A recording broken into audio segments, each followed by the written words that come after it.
Anda kembali menyaksikan Kominfo Newsroom. Pemirsa Kabupaten Saburai Jua, Nusa Tenggara Timur hari ini menggelar festival tahunan terbesar Festival Kelapa Macet 3. Pemirsa, festival ini menjadi bentuk komitmen dari pemerintah Kabupaten Saburai Jua dalam mempromosikan pariwisata Saburai Jua. Lantas seperti apa usaha pemerintah Kabupaten Saburai Jua dalam memajukan pariwisata yang ada di sana? Kita akan membahasnya hari ini bersama dengan Bapak Nikodemus selaku Bupati Saburai Jua. Kita sapa terlebih dahulu. Assalamualaikum, selamat malam Pak Niko. Bagaimana kabarnya hari ini Pak? Waalaikumsalam. Alhamdulillah sehat-sehat.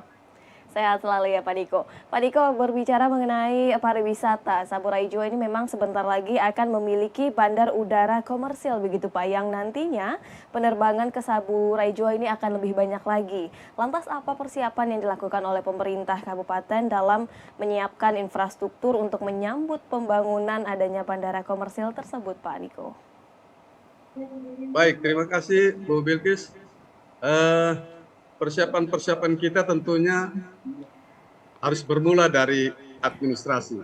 Dokumen-dokumen semua sudah kita siapkan dan tinggal kita menanti action dari pihak Kementerian Perhubungan, terutama Dirjen Perhubungan Udara. Untuk menyambut semua itu, tentu Pemda Saburai Jua telah mempersiapkan diri untuk mendukung semua yang akan diberikan oleh Kementerian Perhubungan, terutama Dirjen Perhubungan Udara, yaitu antara lain kita mempersiapkan lahan, kemudian mempersiapkan infrastruktur jalan menuju ke bandara, dan itu sudah kita lakukan untuk tahun ini harus selesai. Dan harapan kami ke depan, tahun depan itu action di lapangan untuk bandara sudah harus ada. Demikian. Baik, beragam upaya ini memang tengah dilakukan oleh pemerintah kabupaten bekerja sama dengan Kementerian Pusat begitu ya Pak, untuk dapat memperlancar akan pengerjaan infrastruktur yang nantinya diharapkan memang bandara di Saburai Jua ini bisa mendatangkan para wisatawan yang akan datang begitu Pak. Kemudian Pak Niko, sektor pariwisata ini tentunya juga selain infrastruktur harus didukung dengan sumber daya manusia yang kompeten, yang memadai begitu Pak. Apakah dari Pemkab Saburai Jua ini sudah memasukkan semacam kurikulum pariwisata ke dalam mata pelajaran di sekolah begitu Pak, atau semacam mendirikan pusat pelatihan atau pembelajaran mengenai pariwisata Pak Niko? Ya, baik. Sementara kita mempersiapkan diri untuk melaksanakan atau membangun pariwisata di Kabupaten Saburai Jua, yaitu tentu salah satunya adalah SDM. Nah, SDM yang dimaksud ini adalah bagaimana kita, pertama SDM Pemda, kita harus mempersiapkan diri untuk mampu mengelola semua fasilitas, maksud kami, semua destinasi yang ada di Kabupaten Saburai Jua. Dengan demikian maka kita mempersiapkan organ-organ, mempersiapkan personil-personil yang berhubungan dengan pariwisata. Tetapi tidak sebatas organ pariwisata, artinya lembaga-lembaga yang ada untuk pariwisata seperti dinas pariwisata. Tetapi lebih daripada itu adalah semua dinas yang ada di Kabupaten Saburai Jua juga harus mendukung, mempersiapkan diri untuk menerima kehadiran pariwisata, pembangunan pariwisata di Kabupaten Saburai Jua. Kenapa saya harus bilang demikian? Semua elemen masyarakat, semua organisasi masyarakat, semua lembaga masyarakat, semua orang-orang, manusia-manusia yang ada di lembaga itu harus dipersiapkan dengan baik. Dengan cara apa? Saya meminta untuk supaya semua OPD yang ada di Kabupaten Saburai Jua harus punya pemikiran, harus berpikir tentang pariwisata. Apakah dia dari dinas di luar dari pariwisata, misalnya begini, dinas pendidikan, atau lebih singkatnya begini, dinas perpustakaan. Apakah ada hubungan dengan pariwisata? Nah, mereka yang ada di sana sudah harus bisa berpikir bagaimana caranya perpustakaan ini harus menjadi satu lembaga, kemudian satu lembaga yang memproduk mendukung pariwisata. Produk apa itu? Misalnya taman baca di lokasi wisata. Ini salah satu bentuk, sehingga mereka harus mempersiapkan diri untuk berpikir tentang pariwisata. Begitu juga yang lain. Kalau misalnya dinas pertanian, harus dia berpikir ke sana. Karena bagaimanapun bicara tentang pariwisata, kita bicara tentang banyak orang yang datang ke sana. Orang-orang mana saja? Orang yang dekat sini, regional maupun internasional, itu harus kita persiapkan dengan baik. Kalau mereka datang, tentu harus kita siapkan. Pertanian, apa yang harus siap? Makan, minum. Makan. Kemudian persiapkan daging, persiapkan sayur, persiapkan beras, persiapkan apa segala macam. Dinas perikanan, dinas kelautan, dan lain-lain. Tentu ini merupakan bagian yang harus dipikirkan.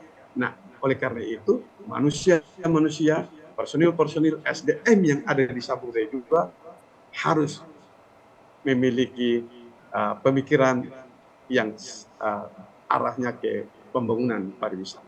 Semua terkonek, termasuk misalnya dinas perhubungan, dinas PUPR. Apa yang harus dipersiapkan? Perhubungan, ada kendaraan yang harus dipersiapkan. Sekarang ini kita lihat bahwa perhubungan udara, perhubungan laut, perhubungan darat, semua kita persiapkan. Masih kurang adalah perhubungan udara, bandara, kemudian perhubungan laut. Ada ke depan kita harus minta untuk supaya ada intensif pelayanan laut ke Sabure juga. Karena itu akan berpengaruh terhadap masuknya wisatawan ke Sabure juga. Begitu juga kendaraan darat. Kita harapkan ada partisipasi dari masyarakat, sehingga masyarakat akan muncul pemikiran sendiri untuk mempersiapkan transportasi yang memadai. Apakah dia dalam bentuk angkutan umum, apakah dia dalam bentuk angkutan penyewaan atau rent-car misalnya, atau ojek dan lain-lain. Kita harapkan muncul dengan sendirinya. Nah, apakah bisa muncul? Kita terus, saya kira bisa. Kita terus mengkampanyekan untuk supaya semua masyarakat, semua komponen masyarakat, semua elemen masyarakat terus harus bisa menerima kehadiran pariwisata. Lebih daripada itu bicara tentang kurikulum. Tanpa kurikulum, semua sekolah, ya, semua sekolah, mulai dari PAUD, mulai sampai ke SD, SMP, dan SMA yang ada di Kabupaten Sabure juga, itu mereka punya ekstrakurikuler yang ada di sana, yang mana mereka mengajarkan tentang seni dan budaya Sabure juga. Jika nanti ke depan kita bisa akan masukkan sebagai sebuah kurikulum muatan lokal untuk mereka.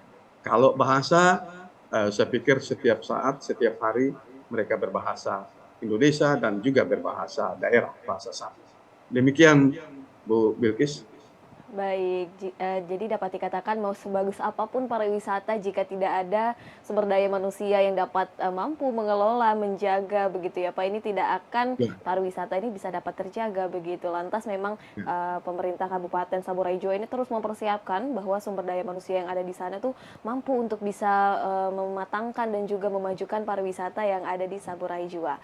Kemudian Pak Niko, yang ingin saya tanyakan ini terkait dengan destinasi wisata di Saburai Jua ini kan cukup banyak dan beragam ya Pak Niko, mulai dari alam, kemudian juga untuk wisata sejarah. Apa upaya pemerintah untuk memelihara tempat wisata ini agar tetap terjaga dan juga lestari begitu Pak?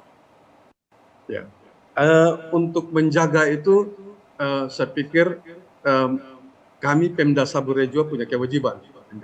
Tetapi supaya semua tahu bahwa tanpa disuruh pun itu mereka yang berada di titik-titik destinasi itu, mereka sudah menjaga dengan baik, terutama destinasi wisata alam, ya, wisata budaya, semua mereka jaga karena terkait dengan budaya dan ritual-ritual yang mereka lakukan di sana, di setiap titik-titik destinasi, sehingga dengan sendirinya itu terjaga. Nah, sekarang kita perkuat lagi dari Pemda, yang sekarang kita menjaga, membangun itu dengan baik, maka kita terus memperkuat mereka baik itu masyarakat desa sendiri, kemudian dari pemerintah desa, dari pemerintah kecamatan, kita dorong untuk terus berupaya menjaga dan memonitor dengan baik. Termasuk di dalamnya lebih utama itu adalah kebersihan-kebersihan di sana. Kebersihan itu tidak sekedar kebersihan tentang sampah, tapi kebersihan diri. Mereka yang masuk di sana, di titik-titik destinasi sana, harus bersih diri. Artinya pemikiran dan hati harus bersih, baru masuk ke titik-titik itu. Karena titik-titik destinasi itu adalah titik-titik yang berhubungan dengan upacara ritual di Kabupaten Sabu Rejo.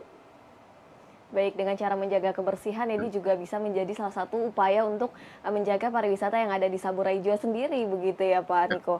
Pak Niko, ini dari awal kita berbincang ini ada yang menarik perhatian saya nih, bahwa Pak Niko ini senantiasa menggunakan kain tenun, begitu ya Pak. Kain tenun khas dari Saburai Jua, begitu, yang begitu mencolok dan menarik perhatian gitu Pak. Nah, kain tenun motif khas Saburai Jua ini tentu akan bisa juga mempromosikan ataupun memperkenalkan pariwisata yang ada di Saburai Jua. Lantas apa upaya pemerintah dalam mempromosikan kain tenun khas Saburai Jua ini agar bisa semakin nasional begitu Pak, bahkan bisa sampai mendunia? Upaya apa yang dilakukan oleh pemerintah? Baik, yang pertama kita lestarikan, ya. Kita lestarikan tenun ini dengan cara kita memberikan pelatihan-pelatihan. Baik kita yang melakukan dari kabupaten maupun provinsi bahkan tingkat nasional. Saya berterima kasih sekali kepada Ibu Yuli Laskodat yang telah intens memperhatikan budaya Sabu, terutama tenun ikat Sabu, yang bahkan beliau sendiri membawa tenun ikat Sabu ini ke tingkat dunia. Beliau bawa sampai ke Paris, ke London, ke Norwegia, dan lain-lain tempat. Lakukan show di sana, dan kebanyakan yang terbeli di sana tenun ikat dari Sabu Rejo. Sekali lagi kami berterima kasih kepada Ibu Yuli Laskodat dan tentu Bapak Gubernur, mantan Gubernur NTT, Bapak Victor Bungtilo Laskodat, yang pada zaman mereka membawa ke daerah-daerah luar seperti luar negeri yang saya sebut tadi. Dan yang lebih daripada itu, pelatihan-pelatihan yang saya maksudkan itu tidak sekedar untuk mencari orang-orang tertentu yang mau ikut melatih, tetapi juga anak-anak sekolah yang ada di wilayah tertentu seperti misalnya di wilayah Mehara itu mereka mulai dari SD, SMP, dan SMA itu di rumah masing-masing itu mereka sudah menenun. Bahkan laki-laki pun bisa menenun. Oleh karena itu di Kecamatan Hau Mehara kami ada bangun sebuah desa dengan sebutan Kampung Tenun, Kampung Tenun, begitu. Jadi ini salah satu cara untuk kita menjaga. Kemudian yang berikut terus kita kampanyekan di semua daerah, termasuk di Pulau Raijua yang terkenal dia punya hasil tenunannya sangat rapih dan halus. Bahkan kalau dilihat secara harganya tentu dari Raijua harganya lebih bagus. Demikian upaya-upaya kami. Untuk terus melestarikan kain tenun khas dari Saburai Jua ini, pemerintah berupaya untuk membuat pelatihan pembuatan kain tenun tidak hanya bagi ibu-ibu saja, namun juga semua warga desa bisa mengikuti ya Pak ya, bahkan memiliki kampung untuk berusaha untuk membuat kain tenun, begitu ya Pak. Dan kain tenun ini bisa didapatkan hanya di Saburai Jua atau sudah bisa secara nasional untuk didapatkan, begitu Pak Niko? Sudah bisa dapat secara nasional ya Pak ya. Di beberapa kota besar termasuk kota Jakarta. Baik, mudah untuk ditemukan, dan tentunya ini dengan motif yang berbeda dengan yang lainnya, kain tenun ini bisa didapatkan di seluruh wilayah di Indonesia, begitu. Terima kasih sekali lagi banyak Pak Bupati, Pak Nikodemus selaku Bupati Saburai Jua yang telah bergabung bersama kami pada malam hari ini Pak. Terima kasih banyak, salam sehat selalu Pak Niko. Terima kasih, salam kembali dari kami Saburai Jua, Helamat Tonaye, dari Beranda Selatan NKRI, Saburai Jua untuk Indonesia. Baik, Saburai Jua untuk Indonesia. Terima kasih banyak Pak Niko. Assalamualaikum, selamat malam. Waalaikumsalam. Pemirsa, kami akan kembali dengan beragam informasi lainnya. Tetaplah bersama kami dalam Kominfo Newsroom.